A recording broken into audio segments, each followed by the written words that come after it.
شهزاده پویا زن ایرانی را چی کار میکند؟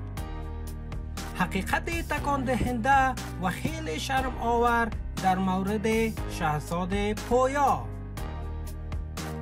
آیا میدانید شهزاده پویا با زن ایرانی چی کار میکند؟ و آیا میدانید بهار چگونه پیش شهزاده پویا آمد؟ و آیا میدانید طفل بهار دختر ایرانی از کیست؟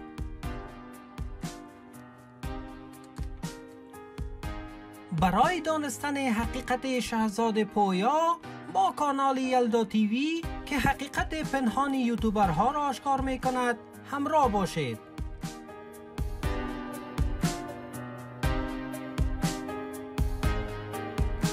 شهزاده پویا که اکنون از برکت لایک و سابسکرایب شما یک عالم پول کمایی کرد، اکنون با دختر ایرانی به نام بهار مصروف روسپیگری و خوشگذرانی در خارج از کشور است.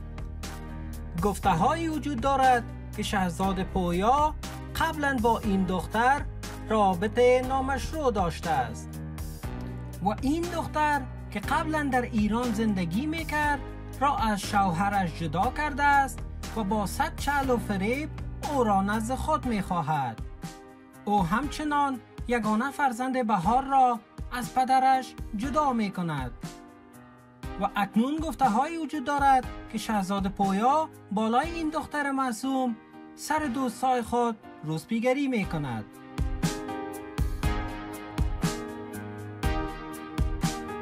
جالب است که بدانید بهار نه فعال حقوق زن است و نه از کارهای زنان چیزی می داند. او با یگانه فرزند خود خانه را ترک می کند و با یک پسر که شخصیتش برای تمام مردم افغانستان معلوم است عشق بازی می کند و ما و شما ویدیوهای اینها را لایک می کنیم و اینها از این در صاحب هزاران پول می شوند. این هم جالب است که بدانید شهزاده پویا لکه ننگ به هموطنان ما در خارج و داخل کشور است. غیر از این که بیاید روی یوتیوب با گپ‌های بی مفهوم و بی معنا شما را سرگرم کند و بیشتر به لایک و ویوی خود بیفزاید، دیگر چیزی به گفتن ندارند.